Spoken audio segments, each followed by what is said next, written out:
minuto de silêncio pelos pratos de aço cerrados para conceber uma das introduções de disco mais loucas que a gente já ouviu. Um segundo tá bom. Bora pro vídeo.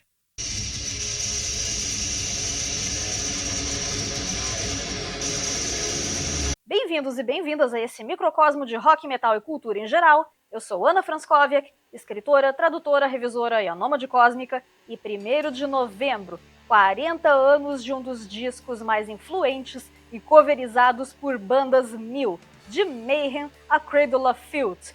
E muito importante pra euzinha, porque sim, eu estou falando de black metal, e eu espero que vocês gostem da estreia do Venom aqui no canal. Sem querer ser chata, mas eu acho que já mereço joinha e inscrição pela revelação da introdução.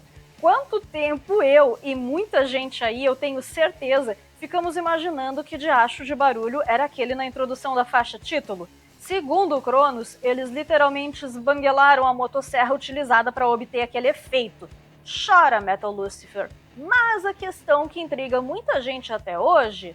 Lay down your soul to the gods of rock and roll? Liricamente falando, ela tem os versos fantásticos, e ainda que use várias figuras capirotésimas, é inegável que trata-se de uma música, sobre como é da hora tanto ouvir quanto tocar som pesado, ou som extremo, metal extremo, como muita gente os classificava. Como ela mesma diz, metal é o nosso propósito na vida, e uma forma de fazer magia. E essas figuras de linguagem não param por aqui. Venom é apontada como uma das bandas criadoras das vertentes extremas e classificadas na época em que surgiu como thrash ou speed metal, dentro daquele momento conhecido como nova onda do metal britânico. Um lembrete, esse rótulo mesmo nasceu como tentativa de depreciar essas bandas, apontando-as como algo passageiro. Os autores do discutível livro Lords of Chaos afirmam que o segundo álbum do Venom consolidou algumas das características mais essenciais do black metal, seja em letras, seja em imagética. Eu mesma o vejo na maioria do tempo como mais ligado ao sarcasmo típico de filme B dos bons, em forma de música, como é o caso dessa sensacional To Hell and Back, música do tipo historinha, onde o eu lírico tá nos contando que foi pro inferno e voltou. Pobre diabo, só que não, ele tá dizendo que foi legal pra caramba e tá louco pra voltar. E o que tem pra fazer por lá? Bem, dar uma beijoca na Lilith, trocar ideia com o Belial e com o Lucy, com a irmã do Morfeu, e você aí, que se queixa da temperatura do chuveiro, pode nadar no Lago de Fogo, o que me lembra Lake of Fire, que eu conheci com o Nirvana. E eu ainda vou voltar a falar de Nirvana aqui nesse vídeo. Ligações cósmicas improváveis. Temos o que é que lembra Buried Alive, inclusive em temática angustiante e que já tem vídeo aqui no canal. Dou-lhe uma, dou-lhe duas. One, Metallica, inspirada num livraço. O James conta que o começo dela nasceu dele ali, tocando de brincadeira, o começo de Buried Alive. E o título dela já diz muita coisa, né? Ela começa narrando uma angústia muito possível, muito real, mas aí, de novo, migra para algo típico de filme lado B, no que vai se encaminhando pro fim e emenda com a Raise the Dead, uma mistura de filme capirotésimo com algo meio George Romero. A dupla Buried Alive e Raise the Dead foi composta no final dos anos 70 e a intenção era que elas saíssem no primeiro álbum, porém o pessoal resolveu segurar um pouco porque sentiu que elas mereciam uma produção melhor. Versões antigas podem ser ouvidas com Clive Archer nos vocais, nos ensaios de 79, com letras e durações diferentes. E para imitar o som da terra sendo jogada sobre um esquife na introdução, primeiro eles tentaram cortar repolhos e falharam. O que a gente escuta é o som de lama sendo esfregada numa caixa de cartolina. Teacher's Pet é o que nós chamamos em língua portuguesa de queridinho da professora. E como que eu vou falar disso sem me complicar? Ela é sobre um aluno que fica depois da aula de castigo porque estava distraído, distração essa porque ele estava pensando na prof e não na matéria, e descobre que ela também pensava nele e queria ensinar umas outras coisas. Mas assim, pra mim ela é a mais fraquinha de todas. Em compensação, todo o lado B consegue ser, pra mim, praticamente impecável. Próxima vez que você pegar carona com alguém e a pessoa perguntar aonde te deixar, diga Leave me in hell.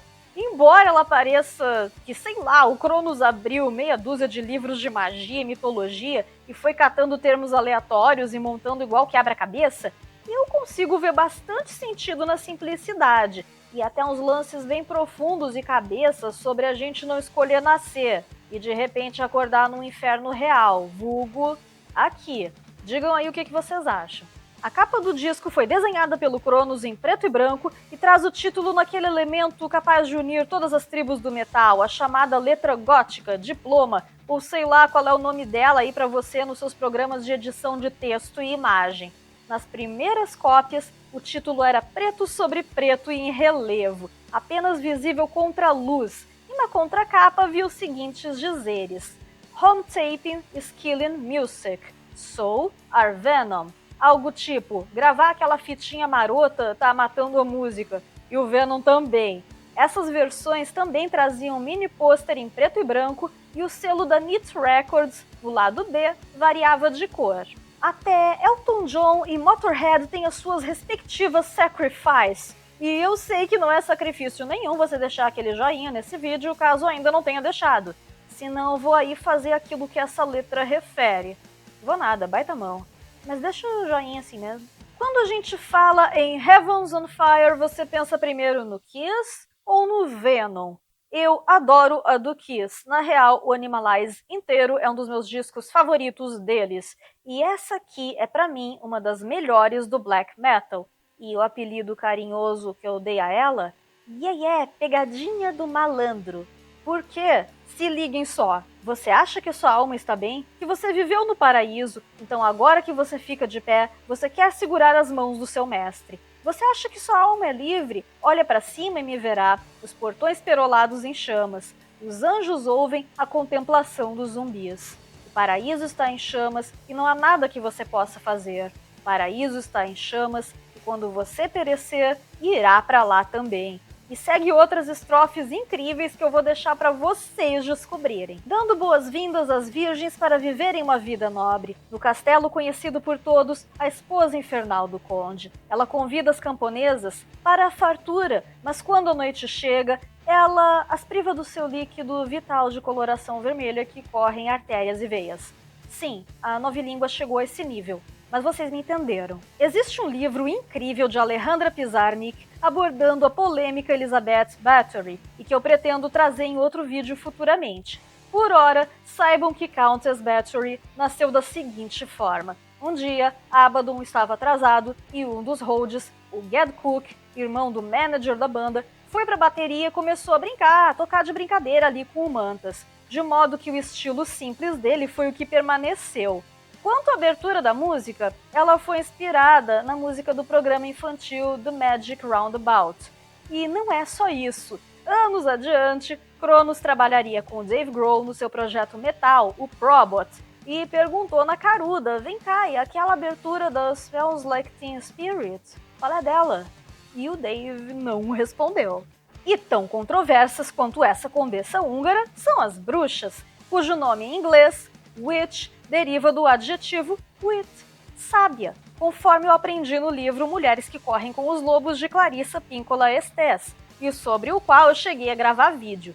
Digo isso para dizer que na contramão, por exemplo, do Warlock de Doro Peixe, o Venom vai nos dizer: não queimem as bruxas, elas são gente boa, deixe que cantem suas canções, os hábitos delas só são meio incompreendidos. E a Don't Burn the Witch segue um gostinho daquilo que viria depois, mas que infelizmente para mim não foi nenhuma surpresa, porque eu já havia ouvido inteiro o At War with Satan. Infelizmente, a minha edição no material mais áspero com o bode em cinza ao invés de branco não continha Bloodlust, estrelando o Conde Cronos, vampiro supremo, e tinha um arranhão monstro na faixa título. Mas esses detalhes apenas agregam valor sentimental a esse álbum gravado em 7 dias e, como todo clássico, renegado num primeiro momento para ser aclamado anos depois. Não sei vocês, mas eu me senti o ápice da subversão quando comprei o meu black metal às escondidas, literalmente com moedas juntadas por meses.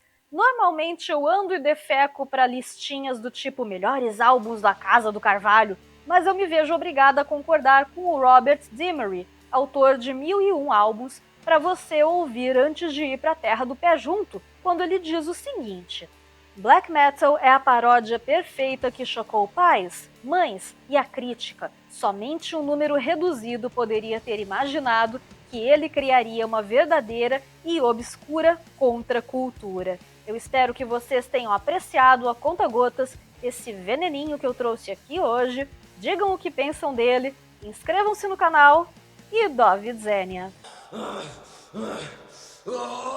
Black metal!